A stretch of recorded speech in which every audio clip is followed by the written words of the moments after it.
Space जो दिखने में बिल्कुल ब्लैक और खामोश नजर आती है, असल में यहाँ इतना कुछ हो रहा है जो ना ही हम सुन सकते हैं और ना ही समझ सकते हैं।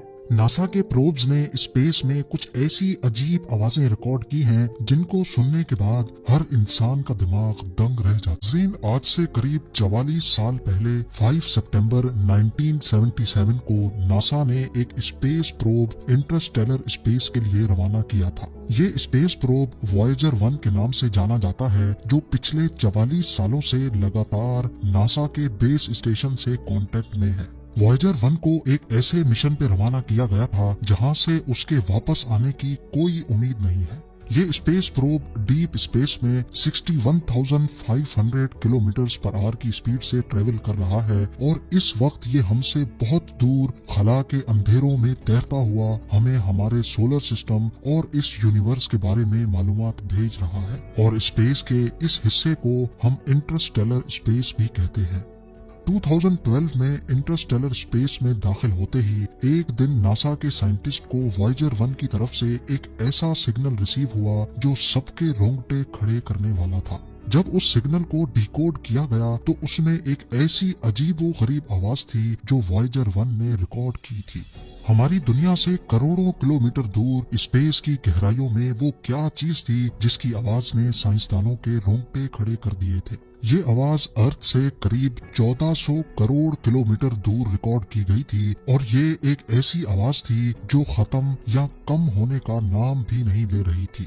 साइंसदानों ने कई दिनों तक इंतजार किया, लेकिन ये आवाज खत्म तो दूर की बात पर ये कम भी नहीं हो रही थी। देखते ही देखते एक साल गुजरा, फिर दूसरा साल और फिर पूरे 3 सालों के बाद इस अजीबोगरीब आवाज की इंटेंसिटी में कुछ कमी देखी गई। ये आवाज वॉयेजर 1 की 44 सालों की हिस्ट्री में रिकॉर्ड होने वाली सबसे लंबी आवाज थी जिसने साइंसदानों की नींदें उड़ा रखी थी। लेकिन इस आवाज के अलावा साइंसदानों को एक और चीज भी लगातार परेशान कर रही थी। जी हाँ, जिस पॉइंट पे वॉयेजर 1 ने पहली बार इस आवाज को रिकॉर्ड किया था, पूरे 3 सालों के बाद वो उस पॉइंट से 160 करोड़ किलोमीटर दूर जा चुका था। लेकिन फिर भी ये आवाज वैसी की वैसी ही थी। 160 करोड़ किलोमीटर मतलब ये डिस्टेंस इतना ही हुआ जितना जमीन से चांद तक के पूरे 4000 चक्कर लगाए जाए। खला में इतने ज्यादा डिस्टेंस तक फैलने वाली आवाज आखिर आ कहां से रही थी? इसी बात ने बड़े बड़े रिसर्चर्स और साइंटिस्ट को चकरा कर रख दिया था। एक बात तो कंफर्म थी कि हमारे सोलर सिस्टम के बाहर कोई न कोई ऐसी ताकत जरूर छुपी है जो इस आवाज की वजह बन रही है। लेकिन स्पेस में तो कोई आवाज ही नहीं होती, तो आखिर इसको रिकॉर्ड कैसे किया गया? ये बात हकीकत है कि स्पेस में जाते साथ ही कानों पर किसी किस्म की भी कोई आवाज नहीं पड़ती। हत्ता कि अगर स्पेस वॉक के दौरान एस्ट्रोनॉट्स के बिल्कुल बराबर में कोई धमाका ही क्यों ना हो जाए, वो धमाका दिखेगा तो सही, लेकिन उसकी आवाज कानों तक नहीं पहुंच सकेगी। आवाज जिसको हमारे कानों तक पहुंचने के लिए हवा और एटमॉस्फेयर की जरूरत होती है, ये दोनों चीजें ही स्पेस में मौजूद नहीं है। इसी वजह से स्पेस में किसी किस्म की भी आवाज ट्रेवल नहीं कर सकती। स्पेस में साउंड वेव तो ट्रेवल नहीं कर सकती, लेकिन इलेक्ट्रोमैग्नेटिक वेव्स स्पेस में आसानी ट्रेवल कर सकती है। बेशक हमारे कान इन वेव्स को नहीं सुन सकते, लेकिन वॉयेजर 1 ने इन वेव्स को रिकॉर्ड करके हमें अर्थ तक भेजा ताकि हम इनको डिकोड करके सुन सके। यही वो अनोखी आवाज थी जो वॉयेजर 1 ने इंटरस्टेलर स्पेस से भेजी थी।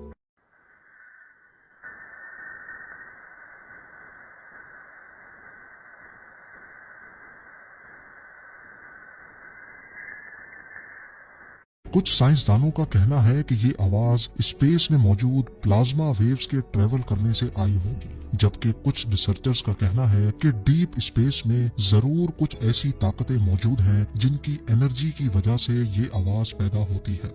वो कौन सी ताकतें हैं, उनकी एनर्जी आवाज क्यों रिलीज करती है, ये सोचने, समझने और जानने की काबिलियत हम इंसानों के पास अभी तक मौजूद नहीं है। वॉयेजर 1 अपने एंटीनास से ये वेव्स कैप्चर करके उनको रेडियो सिग्नल में कन्वर्ट करता है और फिर अर्थ की तरफ ट्रांसमिट कर देता है।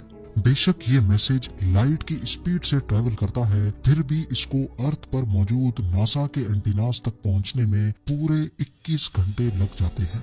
ये पहली बार नहीं था जब वॉयेजर 1 ने हमें कोई अनोखी आवाज भेजी थी। इससे पहले भी नासा स्पेस से कई अनोखी आवाजें रिकॉर्ड करने में कामयाब हो चुका है। 2007 में भी एक ऐसा वाकया हुआ था जिसने साइंसदानों को हैरत में डाल दिया था। रिसर्चर्स को स्पेस में कुछ ऐसे सिग्नल मिले जो किसी भी तरह से नॉर्मल नहीं थे। खामोशी के आलम में कुछ ऐसी आवाजें आने लगी जो आधे सेकंड में ही गायब हो जाती थी। ये आवाजें सुनकर ऐसा लग रहा था कि शायद कोई एलियन वॉरशिप लेजर बीम से वॉयेजर पर हमला करने की कोशिश कर रहा है। रिकॉर्ड होने वाली ये आवाजें, जिनको फास्ट रेडियो बर्स्ट कहा जाता है, कुछ ऐसी थी।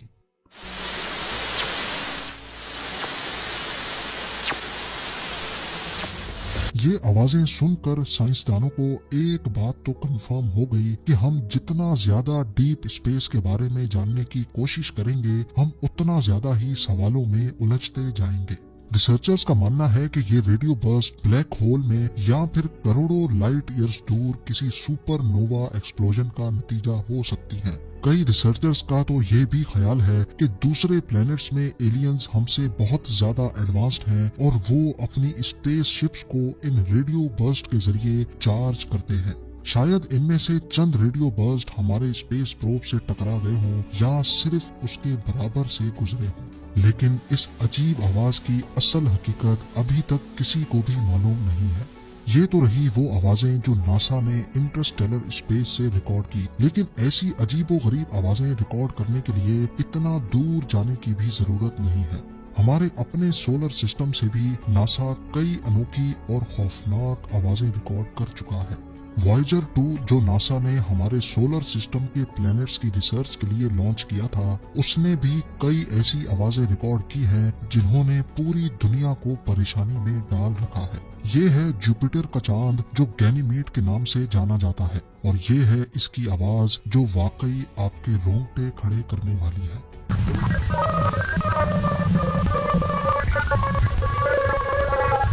साइंसदानों का मानना है कि ये आवाज ऐसी इलेक्ट्रोमैग्नेटिक वेव्स की है जिनसे पोलर लाइट्स बनती हैं। जिस तरह अर्थ के कई हिस्सों में आसमान पर पोलर लाइट्स नजर आती हैं, इसी तरह सैटर्न, जुपिटर और गैनीमीड में भी पोलर लाइट्स बनती हैं। और ये पॉसिबल है कि जो आवाज अभी आपने सुनी वो जुपिटर के मून गैनीमीड में पैदा होने वाली पोलर लाइट्स की कन्वर्टेड आवाज हो। अभी तक जो भी अजीब आवाजें आप सुन चुके हैं वो किसी और ने नहीं बल्कि नासा ने ऑफिशियली पब्लिश की हैं और उनमें कोई एडिटिंग नहीं की गई। सैटर्न जो हमारे सोलर सिस्टम का ही एक प्लेनेट है, नासा ने यहाँ से भी कुछ अजीब आवाजें रिकॉर्ड की हैं।